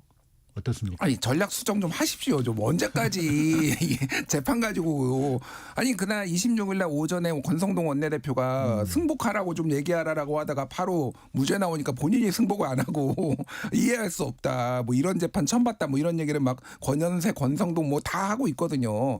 그러니까 모르겠습니다. 그래서 그 서정욱 변호사님처럼 그래 대법에서 뭐 빨리 해봐라 뭐 이런 얘기까지는 할 수 있는데 막 이게 승복 못하겠다는 얘기 하나. 그 또 하나는 이제 좀 이게 기후제, 인디안 기후제처럼 이게 지금까지 본 게 이재명 무죄밖에, 그러니까 유죄밖에 없었잖아요. 본인들 메시지와 본인들의 좀 컨텐츠로 좀 하시라 이제는. 그러니까 뭐 이재명 상대편 공격하는 것도 좋은데 그 최근에 조선일보 칼럼이 굉장히 눈에 띄더라고요. 빈집털이 이재명이 빈집털이 하고 있다. 그러니까 빈집털이라는 의미가 뭐냐면은 혼자 이제 중도 보수했다가 뭐 집을 이제 대한민국이라는 집을 크게 쓴다라는 건데 왜 빈집을 만듭니까? 국힘은. 빨리 지금 집으로 돌아오십시오. 좀 극으로 지금 집 밖으로 좀 가출하지 말고 정상적으로 조금 보수 옛날에 있던 자리로 좀 돌아와서 이재명이 혼자 빈집을 안 쓰게 좀 하시면 되는 거 아니에요? 서정익 변호사님, 국민의힘에 미치는 영향은 좀 어떻습니까? 저는 대전략에는 큰 변화는 없을 거로 봐요. 왜 그러냐면 이게 그 사법 리스크가 끝나야 끝난 겁니다. 그렇잖아요. 333 야구로 치면 이게 6회예요. 1심, 2심. 대법원이 동점 상황입니다. 1대1 대법원이 있고 더 중요한 게 위정교사가요. 4월 1일 날 이제 준비 절차가 종결하고 그 정인이 없어요. 판사가 이제 그 녹취록만 2개 털겠다. 그러면 이게 아마 빠르면 5월, 늦어도 6월 중에 위정교사가 나오는데 오히려 저는 이게 원래 선거법보다 더 유죄 확률이 높다 했거든요. 아까 우리 그랬죠. 김준일 평론가가 뭐 허위 사실의 그 행위 부분은 좀 관대하게 하자 이렇게 했는데 위정교사까지 관대하게 할까요? 위정교사, 미국의 위정교사는 하느님을 속이는 범죄입니다. 미국은 하나님한테 선서하고 정언하거든요. 따라서 저는 위정교사가 집행유예 놓으면 또 박탈됩니다. 지금 이게 2개가 남아있는 거기 때문에 아직 사법 리스크는 아직 많이 남아있다고 저는 봐요. 김준일 평론가님, 예. 이 민주당에서 최상목 부총리에 대한 탄핵안 계속 추진하겠다는 입장에 대해서는 좀 어떻습니까? 그만 좀 해라. 제발. 힘들다. 국민도 힘들고 다 힘들다. 그러니까 이제 탄핵을 하려면요. 9번에서 9번 안 됐잖아. 이제 30번 발의하고 그중에서 13건이 이제 통과가 되고 그중에 이제 9번을 했는데 그러니까 뭐 저는 탄핵을 했던 그 과정들은 좀 이해라는 측면이 있어요. 그러니까 워낙 일방적으로 가니까 좀 그런데 이제는 이 정도 됐으면요. 둘 중에 하나는 확실해야 돼요. 확실히 탄핵을 해서 인용이 돼서 파면이 될 정도의 사안까지 지켜보든지 아니면은 이제 이거를 긴급하게 정말로 이거를 정지를 시켜야 될 사유가 있던지. 그런데 뭐 최상목 지금 뭐 권한대행이나 한덕수 총리 하면은 마은혁 임명 안 한다라는 이유잖아요. 그럼 됩니까? 헌재 잉크도 안 말랐는데 충분한 시간을 안 줬다고 해서 지금 기각이 됐는데 충분한 시간도 좀 주고 그리고 그러면은 둘을 파면하면은 저도 마은혁 왜 임명 안 하냐고 계속 얘기하지만은 그럼 다음 이주호 부총리가 임명합니까?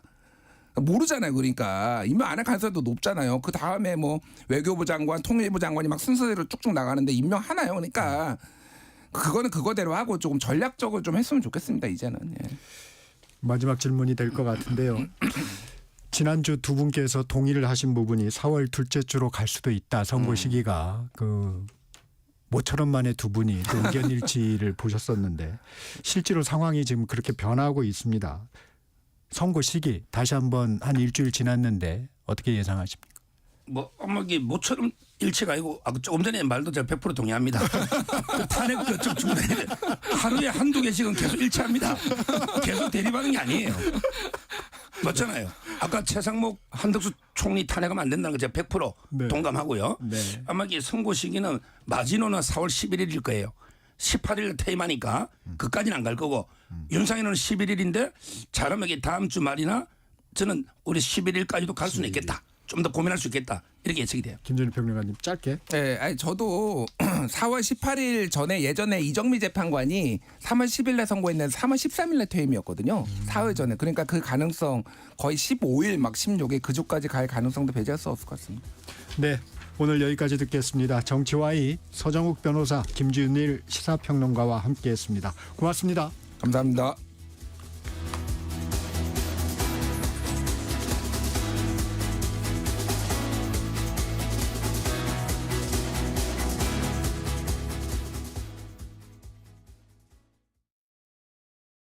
잠시 후 8시 반부터 일부 지역국에서는 해당 지역 방송을 보내드립니다. 워렌 버핏은 가치 투자, 필립 피셔는 성장주 투자, 피터 린치는 장기 투자. 방법은 달라도 목표는 하나. 성기영의 경제쇼가 성공의 길로 안내합니다. 깊이 있게, 명쾌하게, 지금 이 시대 경제에 관한 모든 것을 알려드립니다. 평일 오후 4시 5분 성기영의 경제쇼와 함께하십시오.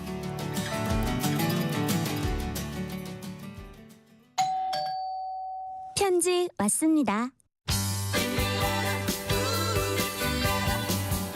퇴근길 지친 당신에게 힘이 되는 뉴스를 전해드립니다.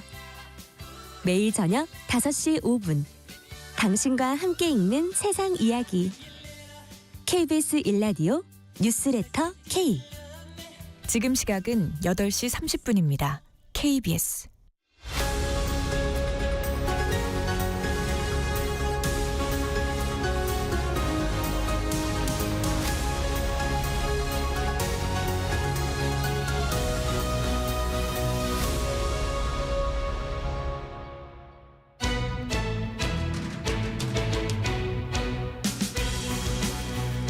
산불이 일주일째 확산하고 있습니다. 역대 최악의 산불이라는 평가인데 그 시작은 성묘객의 실화로 추정이 되고 있습니다. 오늘 사건 와이에서는 산불을 낸 사람에 대한 처벌 수위, 피해는 어떻게 배상을 받을 수 있을지 알아보겠습니다. 사건 스토리텔러 정진아 변호사 나와 있습니다. 안녕하세요. 네, 안녕하세요. 지금까지 발생한 산불 현황, 피해 규모 어느 정도인지 먼저 개왕부터 한번 전해 주실래요? 네, 3월 24일 기준으로 전국에 총 43건의 산불이 발생했는데요. 그중에서 좀 대형 산불 위주로 살펴보면 지난 3월 21일 경남 산청에서 발생한 불이 하동으로 번졌고 지리산 국립공원까지 확대되고 있는 상황입니다. 그리고 3월 22일 경북 의성군에서 발생한 불이 안동, 청송, 영양까지 번졌고 동해안에 있는 영덕까지 번진 상황입니다. 그리고 역시 3월 22일 울산 울주군에서 발생한 불이 근처 언양읍까지 확산되었는데요. 언양읍으로 번진 불은 진화되는 듯 하다가 다시 발화 지점인 온양에서 다시 경남 양산으로 불길이 번지고 있는 상황입니다. 현재 산불이 번진 지역은 주민 대피령이 내려졌고 해당 지역을 지나는 도로도 통제되고 있습니다. 약 3만 6천 헥타르 면적의 산림과 주민들의 집과 농업 기반 시설들이 화재로 인해 소실되었고 천연고찰, 고운사 등 문화유산도 전소되었습니다. 무엇보다 좀 인명 피해가 좀 큽니다. 27일 기준으로 사망 26명, 중상 8명, 경상 22명이고요. 아직 불길이 완전히 잡히지 않은 상태이기 때문에 피해는 더 커질 것으로 예상이 됩니다. 이번 산불 원인 성묘객의 실화라는 이야기가 나옵니다. 네네. 그렇죠. 지금 현재 산불 진화에 총력을 기울이고 있기 때문에 정확한 원인이 밝혀진 것은 아닙니다만 가장 유력하게 추정되는 원인을 좀 살펴보면 경남 산청의 경우에는 잡초 제거를 위해 작동하던 예초기에서 불씨가 튀면서 발화된 것으로 보이고요. 경북 의성군의 경우에는 성묘객이 쓰레기를 소각하는 과정에서 불이 난 것으로 추정이 되고 있습니다.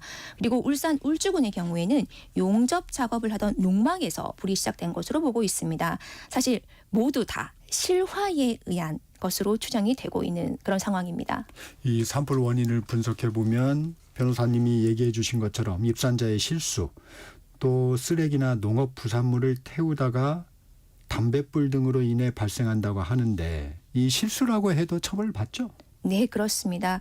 산림보호법 제53조 5항에 의하면 과실로 타인의 산림을 태운 자나 과실로 자기 산림을 불에 태워 공공의 위험을 빠뜨린 자는 3년 이하의 징역 또는 3천만 원 이하의 벌금을 받게 됩니다. 자기가 소유하고 있는 산림을 태워도? 네, 그렇죠. 그리고 또 실화가 아닌 방화의 경우에는 형량이 더 올라갑니다. 타인 소유의 산림에 불을 지른 사람은 5년 이상 15년 이하의 징역에, 그리고 자기 소유의 산림에 불을 지른 사람은 1년 이상 10년 이하의 징역에 처하도록 규정되어 있습니다. 비단 방화뿐만 아니고 산에서 담배를 피우거나 흡연 후 꽁초를 버리는 행위, 산림 안에서 취사를 하는 행위 등도 최대 30만 원 이상의 과태료 를 부과하고 있습니다. 최근 산불 예방을 위해서 과태료를 200만 원까지 상향해서 부과하는 추세로 단속을 강화하고 있습니다. 산불 피해를 생각하면 그래도 좀 형량이 좀 약한 것 같은데 실제로 산불을 낸 사람들이 처벌받는 수준 어느 정도인가요? 사실 CCTV가 늘고 수사기법이 좀 발전하였음에도 불구하고 최근 5년간 산불 방화범의 검거율은 한 10명 중에 4명 정도 검거하는 수준입니다. 지금 5년 동안 산불 방화범 817명 중에 징역형은 약 5%, 벌금형은 약 한 20% 정도고요. 나머지는 뭐 기소유예나 사회봉사 명령 등이 내려졌습니다. 네. 사실 뭐 초범이거나 과실 등의 사정을 좀 고려한 것으로 보여집니다. 실제 2017년 3월 강릉 옥계에서 담배꽁초를 버려서 불을 낸 약초 채취꾼 2명의 경우에는요. 각각 징역 6개월과 징역 1년의 집행유예 2년을 받았고요. 2022년 4월 강원 양구군에서 살림을 태운 사람에게는 징역 10개월에 집행유예 2년이 선고되기도 했습니다. 그런데 2004년부터 2011년까지 약 한 7년 동안 울산 동구 봉대산 일대에 고의로 37차례 산불을 냈었던 연쇄 방화범이 있었는데요.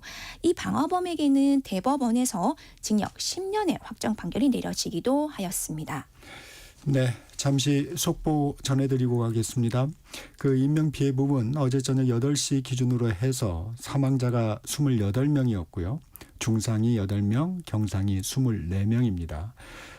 산림청에 따르면 28일 오전 5시 기준으로 경북 5개 지역 산불 진화율은 의성이 95%, 청송이 89%, 안동이 85%, 영양이 76%, 영덕 65%로 집계돼서 5개 지역 평균 진화율은 82%를 보이고 있다고 합니다. 내용 이어가겠습니다. 이 처벌 수위가 낮은 것 아니냐 이런 의견도 있습니다. 다른 나라들은 좀 어떻습니까? 네. 미국의 경우에는 2013년 캘리포니아에서 고의로 산불을 내어 주거지와 숲을 파괴하였을 뿐만 아니라 5명의 목숨을 앗아간 사건이 있었는데요. 계획적으로 방화를 저질렀다고 보아 사형을 선고했습니다. 네, 이 사건은 사실 미국 내에서도 산불 방화에 대한 가장 강력한 처벌 사례로 기록되고 있습니다. 사실 캘리포니아 주의 경우에는 고의적인 방화는 최대 6년의 징역형에 처해지고 네. 과실에 의한 실화는 최대 3년의 징역 또는 1만 달러 이하의 벌금형이 적용되고 있는데요. 사실 법정형 자체는 어찌 보면 우리 법과 좀 비슷합니다. 근데 조금 좀 차이가 있다면 미국의 경우에는 징벌적 손해배상 제도가 있습니다. 네. 그래서 실화라 하더라도 민사상 손해배상의 범위가 더 커질 수 있습니다. 실제 2017년 친구들과 함께 장난삼아 폭죽을 터뜨리다가 불을 낸 소년이 있었는데요. 당시 화재가 48일간 이어졌고 여의도 면적의 23배 정도 되는 살림이 손실되었습니다. 이러한 점을 감안을 해서 그 소년에게 약 418억을 배상하라는 판결이 내려진 적이 있었습니다. 네. 이 집으로 돌아가지 못한 이재문도 늘고 있습니다. 형사상 처벌과 별개로 민사상 손해배상 책임도 져야 하는 건가요? 네, 그렇습니다. 당연히 그 산불로 인해 민가, 농기계 창고, 산림 등의 피해가 발생했다면 당연히 이에 대해서 손해배상 책임을 져야 합니다. 또 인목 피해라든가 화재 진화에 소요된 비용도 손해배상액에 포함이 됩니다. 다만 실화 책임에 관한 법률에 따라서 네. 실화가 중대한 과실로 인한 것이 아닌 경우에는 법원이 배상액을 감경할 수 있도록 규정하고 있습니다. 뭐 화재의 원인과 규모, 피해의 대상과 정도, 연소 및 피해 확대 원인 등을 고려하도록 되어 있는데요. 뭐 예를 들어 실화자가 뭐 불을 끄려고 노력을 했다거나 아하. 아니면 뭐 신고를 하는 등의 행위를 했다거나 사실 뭐 불이 확산된 것이 뭐 강풍이 불어서라거나 일종의 좀 자연적인 어떤 요소 있죠. 아니면 뭐 소방 당국이 너무 늦게 출동하였다거나 하는 경우에는 감경 요소로 작용을 할 수 있습니다. 실제 그 충북 청주에서 쓰레기를 소각하다가 인력 53헥타르를 태운 사람의 경우에는 네. 8천만 원 정도 배상 판결을 받은 적이 있습니다. 그리고 앞서 좀 말씀드렸었던 그 울산에 있었던 그 고의로 방화를 네. 저질렀던 연쇄 방화범 같은 경우에는 손해배상금으로 약 4억 2천만 원을 선고받기도 했습니다. 이 실화나 방화로 인한 피해 배상 현실적으로는 좀 상당히 어렵다는데 어떻습니까? 예, 사실 좀 그런 부분이 없지 않아 있습니다. 왜냐하면 사실 그 화재로 인해서 손해배상을 받으려고 할 때는 손해액을 정확하게 산정하기가 매우 좀 어렵습니다. 뭐 예를 들어 뭐 주택과 뭐 축사, 창고 등이 전소된 경우를 조금 가정을 해보죠. 사실 뭐 그래도 뭐 주택은 그나마 시가라는 게 확인이 되고 하다못해 좀 공시지가라도 있지 않겠습니까? 네. 그렇지만 축사나 창고 등은 그런 시가 관련 자료가 없는 경우가 많고요. 네. 또 주택이 또 전소한 경우에는 그 안에 있었던 뭐 가재도구, 뭐 TV, 뭐 냉장고, 옷가지 등이 있었는지 여부도 확인이 불가능하고 당연히 그 가액도 확인하기 어렵습니다. 또 임야와 관련해서도 전소된 나무 같은 경우에는 뭐 나무의 수나 나무의 연령 등도 사실은 확인하기가 어렵죠. 이 부분은 가축도 마찬가지고요. 그렇기 때문에 어느 정도 추산되는 평균치를 기준으로 손해배상액을 결정하는 경우가 많습니다. 그러다 보니 실제 피해 입은 금액 전액을 보상받기는 사실상 조금 어려운 부분은 있습니다. 이 실화자나 방화자가 경제적 여력이 없어서 배상 책임을 다하지 못하는 경우에는 어떻게 되나요? 네, 사실 뭐 이번 산불로 가장 크게 피해를 입은 그 경북 북부 지역의 경우 뭐 아직 현재 추산되는 피해액이 한 780억 정도라고 합니다. 네, 아까 말씀드렸다시피 실화세금법에 따른 실화자의 책임이 경감된다 하더라도 사실 그 손해액이 상당할 것이라고 예상이 되죠. 그렇기 때문에 이 실화자가 개인이지 않습니까? 그 배상액을 배상하기는 사실은 좀 현실적으로 어렵습니다. 그렇습니다. 그러다 보니 사실은 좀 개인들이 가입한 보험이나 각 지자체에서 가입한 보험 등을 통해 보상을 받는 것도 사실은 좀 현실적으로 고려를 해 보셔야 할 부분입니다. 뭐 주택이나 창고 등이 전소된 경우에는 일반 화재 보험이나 주택 화재 보험을 통하고 뭐 농작물이나 가축 등의 피해를 입었다면 농작물 재해 보험과 가축 재해 보험을 통한 보상이 진행되어야 할 것입니다. 특히 인명 피해와 관련해서는 지자체에서 가입한 시민안전보험이라는 것이 있거든요. 이 시민이 뭐 재난이나 사고로 사망하거나 후유장애를 입었을 경우에는 보상이 가능합니다. 그러니 해당 지자체에도 한번 확인을 해보시는 것이 좋을 것 같습니다.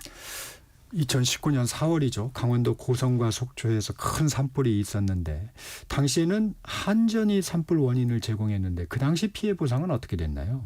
네, 그 말씀하셨다시피 2019년 4월 그 말씀하신 그 산불의 경우에는 한국전력공사 관할에 전신주가 끊어지면서 발생한 것이었죠. 사실은 이와 관련해서는 최근까지도 소송이 계속 이어지고 있었습니다. 네, 우선 산불 피해자 60여 명이 한국전력공사를 상대로 260억 상당의 손해배상을 청구를 했었는데요. 법원에서는 그중에서도 주택과 임야의 감정액의 한 60% 정도인 87억을 배상해라라고 판결을 하였습니다. 그리고 정부와 지자체가 한전을 상대로 해서 산불로 인한 공공시설물 피해를 보았다라고 하면서 370억 상당의 손해배상을 청구를 했는데요. 법원에서는 강풍 등의 자연력과 한전의 전신주 설치상 하자가 합쳐져서 산불이 발생했다. 그러니까 손해가 공평하게 부담해라라고 하면서 정부 손해의 한 40%인 27억을 배상하라는 판결을 했습니다. 사실 그 정부에서 대부분 이재민에게 그 재난지원금을 지급했었고요. 그 지원금 상당액을 한전에 구상금 청구를 하긴 했습니다만 이 소송은 정부가 패소했습니다. 왜냐하면 한전이 산불로 인한 손해배상금을 모두 지급했으니 정부가 한전을 상대로 구상금을 행사할 수 없다라는 이유였습니다. 이 피해 회복에 대해서 국가가 보상을 해주는 건 없나요? 일단 이 정부에서도 이 부분을 조금 고려해서 현재 대형 산불이 발생한 그 세 군데의 지역을 특별 재난 지역으로 신청을 하였습니다. 일단 그렇게 되면 생계비, 의료비, 주거 지원비, 세금 일부 감면 등 각종 공적 지원을 받을 수 있을 것으로 보여집니다. 자연재난 구호 및 복구 비용 부담 기준에 따르면 전파된 주택은 약 2,000에서 3,600만 원 정도, 반파된 주택은 1,000에서 1,800만 원 정도 지원을 받을 수 있을 것이라고 보여집니다. 아직까지는 뭐 아까 말씀하셨다시피 상당 부분 좀 산불이 진화되기는 했습니다만 아직은 계속 진화를 하고 있는 상황이죠.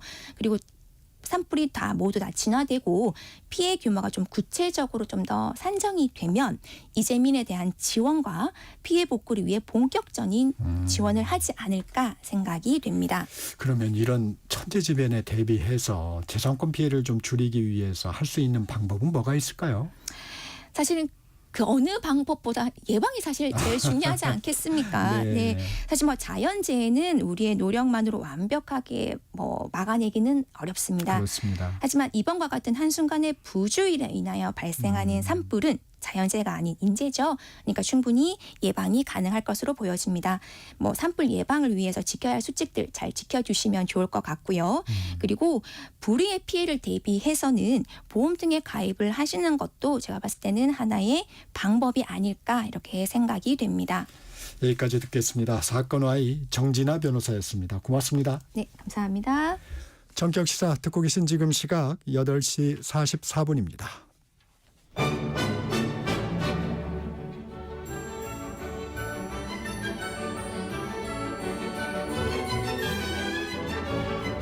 KBS 1라디오 정통 시사 프로그램 전격시사.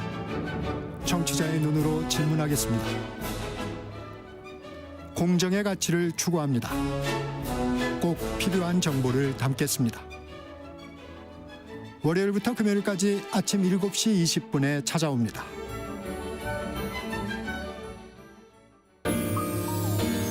대한민국 중심 채널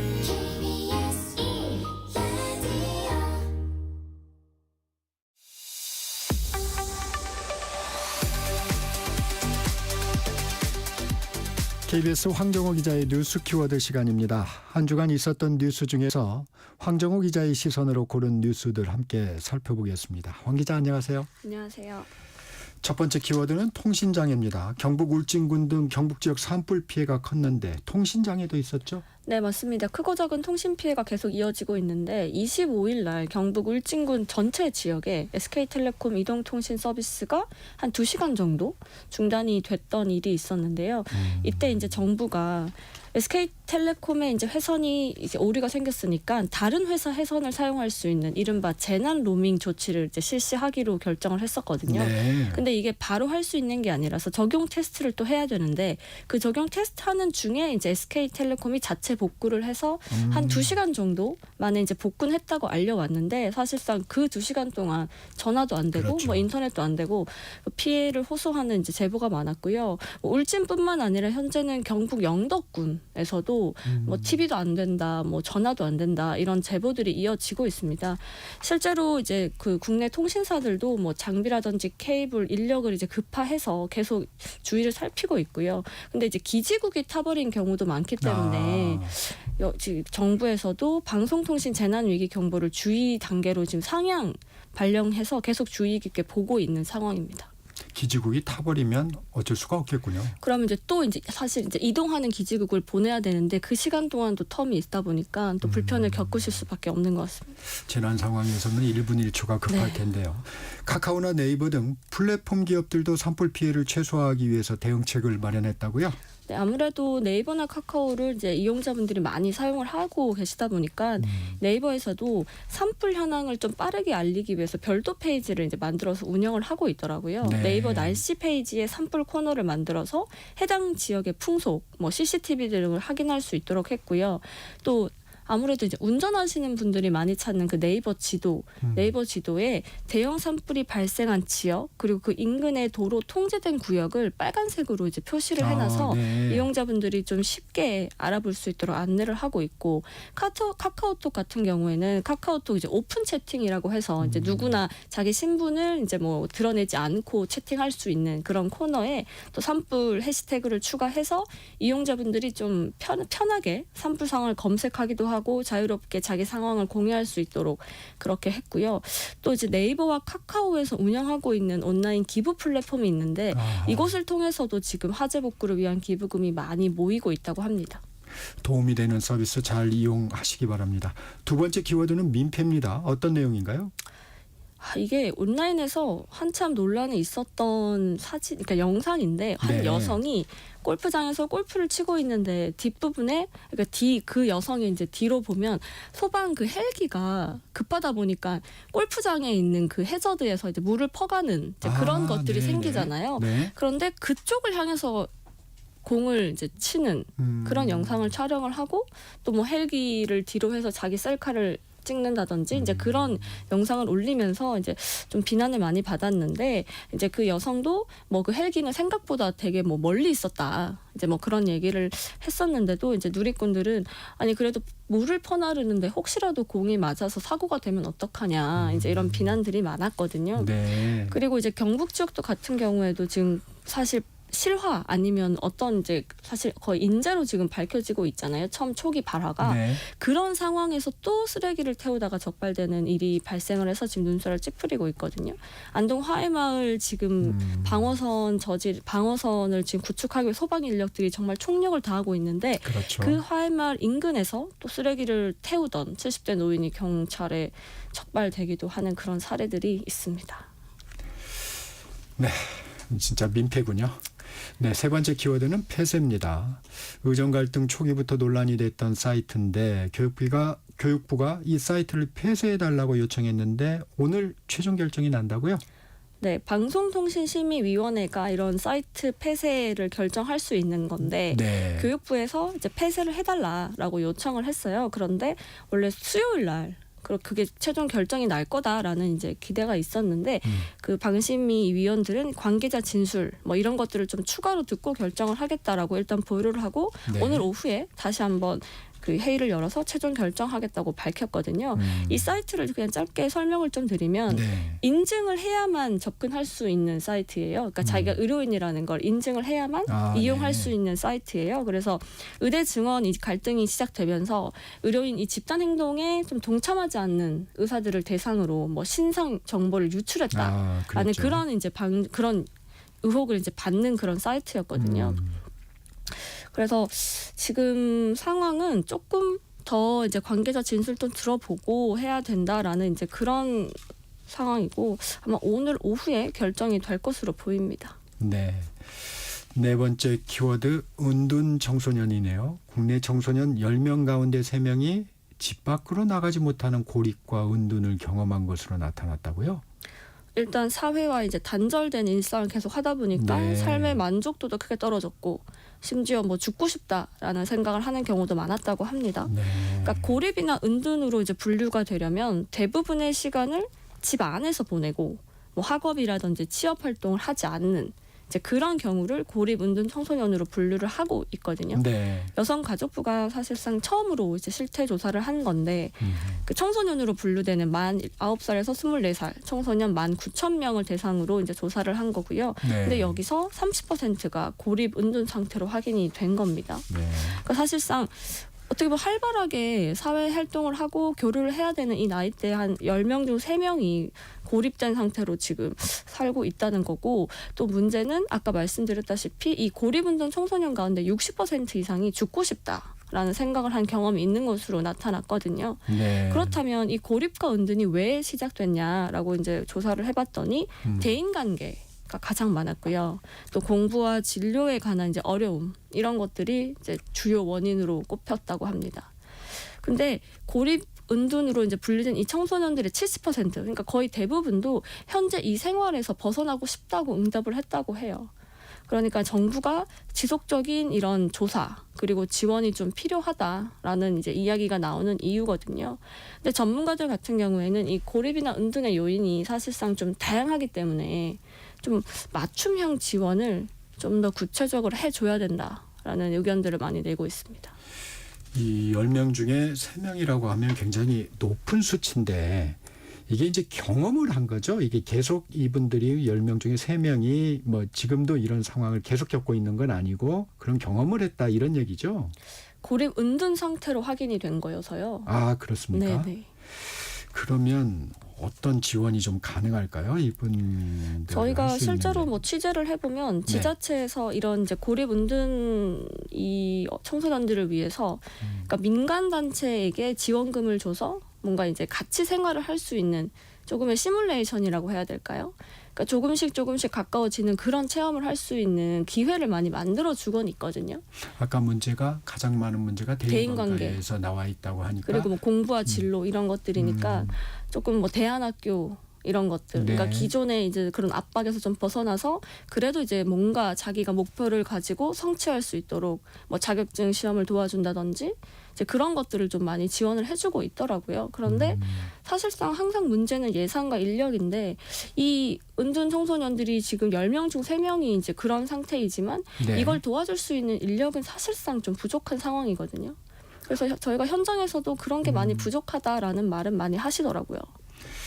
아무래도 인력 부분도 그렇고 지금 10명 중에 3명이 이런 걸 겪는다면 예산도 조금 더 반영이 돼야 될 텐데 쉽지 않은 부분이 좀 있어 보이네요. 맞습니다. 네, 5번째 키워드, 마지막 키워드인데 땅꺼짐입니다. 최근 서울 강동구에서 아파트 10층 높이 정도 땅이 꺼져서 지나가는 오토바이 운전자가 숨진 채 발견이 됐는데 이 원인은 뭐고 왜 막질 못하는 걸까요?